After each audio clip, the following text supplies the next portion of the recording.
국민연금 개편안을 놓고 반발 여론이 거세게 일고 있죠. 급기야는 대통령까지 진화에 나섰지만 국민들의 불만과 불안감은 여전합니다.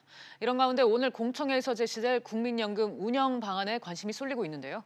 최영일 시사평론가 모시고 자세히 얘기 나눠보도록 하겠습니다. 평론가님 어서 오세요. 안녕하세요. 네, 일단 논란이 되고 있는 부분부터 짚어보겠습니다. 네. 간단하게 풀면은 이제 국민들에게 더 내고 네. 더 늦게 받아라 이런 내용이었던 거죠. 더 내고 더 오래 내고 네. 더 늦게 더 조금 받아라. 네, 이렇게 더 정확할 오래. 것 같습니다. 네. 더 오래 더 조금이 더 네. 추가가 됐네요. 그러니까 이제 네. 내는 것은 기간도 더 길게 내고 금액도 더 높여야 되는 상황이고 받을 때는 더 늦게 받으면서 소득 대체율은 더 낮아질 수 있다라는 위기감이죠. 네. 물론 이제 문재인 대통령도 뭐 납득할 수 없다 이렇게 네, 이제 네. 직접 얘기를 하면서 국민 동의 없는 연금 개편은 절대 없을 것이다. 네. 뭐 못을 박은 상황입니다. 그런데 사실상 뭐 국민 동의가 있어야 제도 개선이 이루어진다 뭐 이렇게 봐야 되겠죠. 그렇습니다. 지금 이 야당에서요, 이 간보기 한 거 아니냐 이런 네. 얘기를 하고 있지 않습니까? 이건 뭐 팩트는 우리가 알 수 없지만 사실은 이미 이제 이게 민간 자문단에서 만들어낸 권고안이 유출이 된 거죠. 네. 언론 보도가 됐고 국민 공부는 대단합니다. 그러니까 이 문재인 대통령은 국민의 입장을 충분히 이해한다. 뭐냐면 이 공적 연금이라고 하는 게 네. 결국은 노후의 소득을 오히려 보장 확대해야 되는데 줄어들거나 늦게 주거나 더 내라고 한다면 이거 문제가 있는 것 아니냐. 국민의 공감에 동의를 표한 겁니다. 하지만 이제 그렇다면 오늘 공청회 이후에 정부안은 후퇴할 수밖에 없거든요. 네. 그러니까 문제는 대통령의 말씀이 맞다 틀리다가 아니라 지금 국민연금은 손보지 않으면 빨리 고갈될 것이고 앞으로 인구 절벽 시대에 뾰족한 대책이 없는 상황으로 지금 이제 낙후될 수 있다. 이게 심각한 문제가 되겠죠. 네, 지금 평론가님도 말씀을 하셨지만 이 국민연금 기금 고갈 시기가 지금 3년 앞당겨질 그런 전망이 나오고 오늘 있고, 발표될 겁니다. 네, 또 때문에 국민연금 개편은 어떤 식으로든 이제 불가피하다 이런 분석이 많이 나오고 있습니다. 네. 이 부분은 어떻게 봐야 할까요? 그러니까 지금 현행대로 걷고 혹은 덜 걷고 네. 앞으로 더 많이 줄 수 있는 방법은 없습니다. 없겠죠. 이거는 산수죠. 산수. 네. 수학도 아닙니다. 그러니까 방법이 없고 이 앞으로 받아야 할 분들은 점점 늘어나고요. 네. 고령화 추세 때문에. 저출산 때문에 앞으로 돈을 불입할 수 있는 사람들, 인구들은 점점 줄어들고요. 경제활동 인구 자체가 위축되니까요. 그렇다면 지금 오늘 발표될 주목 사안이 뭐냐면 2060년에 고갈될 것으로 예정돼 있던 국민연금이 이 과연 언론 보도처럼 2057년 네. 3년 앞당겨질 것이냐, 2058년 2년 앞당겨질 것이냐 이런 건데 앞당겨지는 것은 당연하고요. 뒤로 밀릴 가능성은 제로입니다. 그렇다면 이제 고갈은 예정돼 있는 거예요. 그런데 이제 제 나이를 생각을 해보니까 제가 80대 중반이 되더군요. 네. 혜택을 받을지 안 받을지 모르는 상황인데 고갈 때 제가 살아있을지 없을지 모르지만 우리 아이들은 영향을 받게 된단 말이죠. 네. 그것이 이제 우리 세대의 고민인 것인데 결국 국민연금은 손을 봐야 하는 겁니다. 어떻게든 손을 봐야 하는데 이거는 정권 차원의 문제가 아닙니다. 역대 정부 20년 동안 손봐야 한다, 봐야 한다. 88년에 설계된 방식이 가고 있는데 이게 문제가 있거든요. 그래서 분명히 이제 이것은 문재인 대통령은 지금 국민 공감을 표했기 때문에 저는 정부 안은 상당히 톤 다운돼서 바꾸나 마나 이게 대입 개편하고 비슷하게 네. 원안으로 돌아가는 그림이 나올 가능성이 높은데 그럼 누가 고양이 목에 방울을 달 것이냐? 이것은 우리가 반드시 좀 거론하고 넘어가야 할 것 같습니다. 네. 앞으로 40년입니다. 40년 후 아니면 네. 뭐 그보다 더 일찍 지금 이제 당겨질 수도 기금이 있죠. 네 고갈될 거란 얘기인데 뭐 일단 정치적인 이런 문제를 떠나서 좀 대승적인 결단이 필요한 네. 시기가 아닌가 그런 생각이 들고요. 뭐 평론가님도 앞서서 말씀하셨지만 요즘 이제 청년층 그다음에 네. 이제 특히 사회 초년생들 사이에서 이 국민연금에 대한 불안감, 불만이 이제 지금 확산되고 있다는 그게 거죠. 문제죠. 그걸 하나하나 좀 해명드리면 네. 우리나라의 국민연금 사정이 국제적으로 비교해 봤을 때 나쁘지가 않습니다. 지금 현재 630조의 적립금이 있고요. 앞으로 이제 2043년이 되면 이게 2,500조까지 급등하면서 적립금은 아주 많아져요. 네. 그 다음에 꺾여 내려오면서 이제 소진이 빨리 된다는 건데, 자 먼저 소득 대체율 45%, 이거 막걸리 연금이냐, 혹은 용돈 연금이냐. 근데 OECD 국가 35개국 대부분이 50% 미만입니다. 네. 그러니까 비슷하죠. 근데 우리는 앞으로 고갈 시기를 좀 조절하기 위해서 40%로 내려야 되는 것 아니냐. 이건 국민 저항이 굉장히 강한 부분이고요. 지금 이 급여의 9%를 내는 겁니다. 이 중에 또 절반은 기업이 내주죠. 현재 상황에서는. 네. 고용 상황에서만 이 급여를 내는 거니까. 그런데 이게 9%는 낮습니다.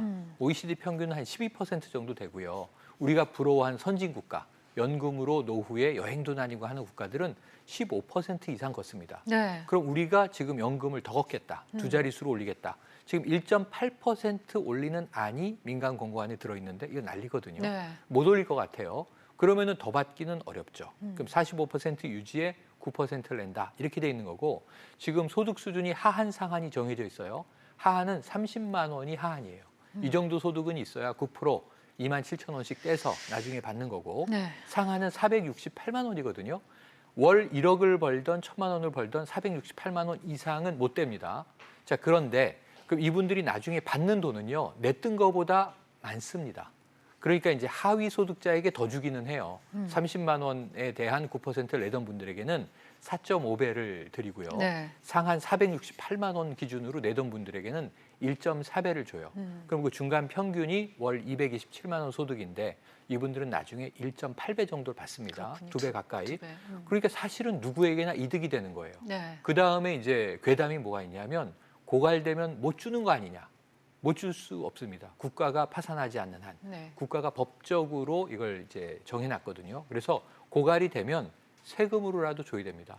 일본은 지금 고갈이 됐고요. 국가 재정이 투입되고 있습니다. 네. 그래서 적립이 고갈되면 국민연금은 파토나는 거 아니냐? 아니고요. 적립식에서 부과식으로 바뀌게 됩니다. 그 해에 걷어서 그 해에 나눠주는데 그러면 이제 청년들에게는 엄청난 부담이 되겠죠. 왜냐하면 청년이 5명당 1명의 노인을 부양하는 꼴이 될 수 있거든요. 네. 미래에는. 그래서 그 미래 세대에게는 고통스러울 수밖에 없는데 적립이 끝나더라도 국가는 부과식으로 이때는 거의 세금과 똑같아지는 겁니다. 네. 그 해의 추계에 따라서 걷고 나눠주고 그러니까 이제 경제활동 인구들의 고통이 크겠죠. 그래서 아까 리포트에 또 앞전에 기자분하고의 대담에서 말씀하셨는데 CIO, 이 기금운용본부장의 역할 중요하고요. 3% 수익을 내면 1년치 줄 수 있는 연금이 확보되거든요. 네. 근데 올해는 1% 미만으로 떨어졌으니까 위험한데 지난해처럼 한 6%, 5%, 네. 최소한 3%라도 수익을 내면 한 해씩 줄 수 있는 돈은 유예된다 이렇게 볼 수 있겠습니다. 그러니까 그래서 그 기금운용 본부장의 역할이 이제 아주 중요하다는 중요하죠. 말씀인데 네.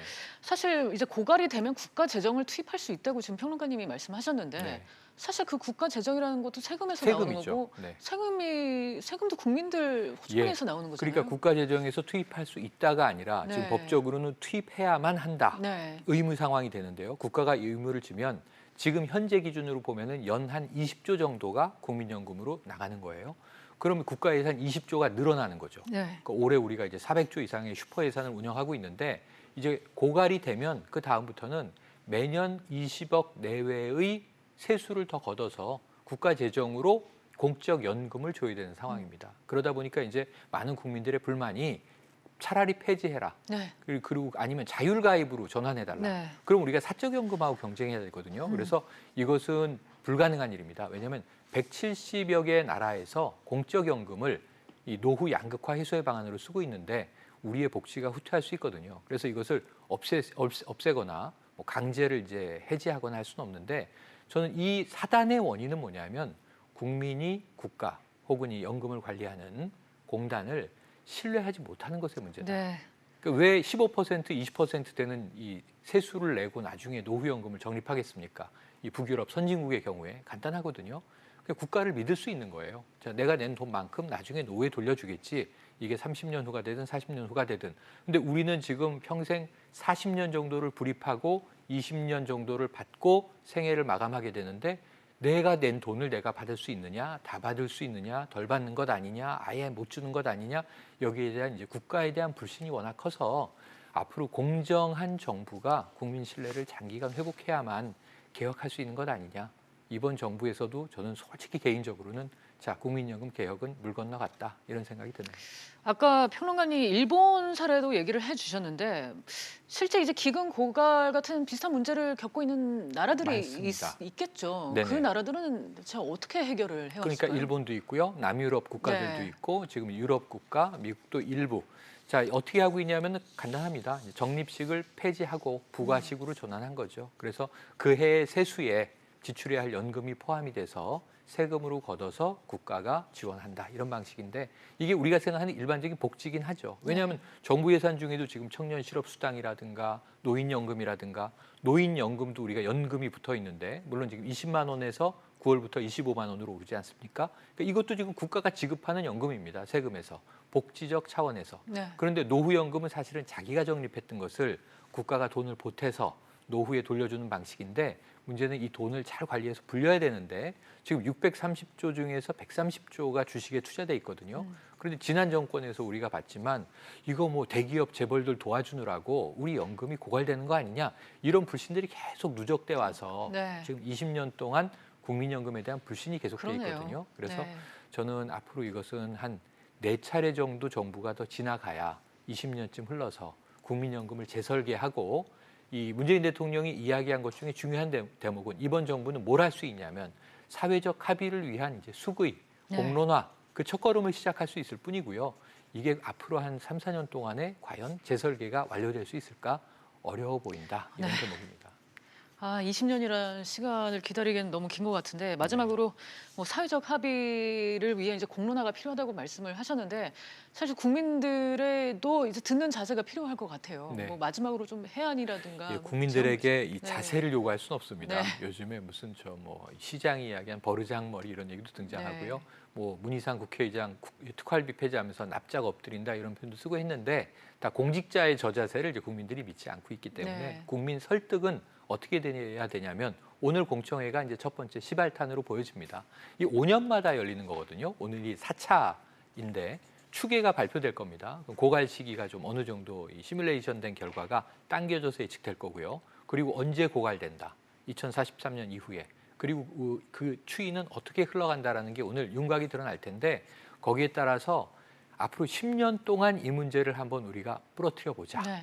이렇게 각오하고 국민들을 설득해야 되는데 대통령도 못합니다. 그렇다면은 국민연금관리공단 이사장과 이 빨리 훌륭한 CIO가 뽑혀야 이분이 정말 수학적인 가능성들을 가지고 경우의 수, 시나리오를 얘기해 줄 수 있는데 지금 시나리오를 얘기해 줄 수 있는 사람이 없다. 없습니다. 선장이 네. 공석이니 이 배가 어디로 갈지 누가 알겠습니까? 국민들은 표류하고 있는 거 아니냐? 지금 표류하고 있거든요. 그래서 우선 이 정부가 할 일은 정말 똘똘한 CIO 한 분을 뽑아놓고 그 다음에 정확한 이 현재의 기반으로 재설계해서 그 시뮬레이션의 결과의 시나리오를 A, B, C, D 내놓고요. 여기에 대한 토론을 앞으로 5년, 10년 이끌어가야 될 것이다. 이렇게 보아집니다. 네.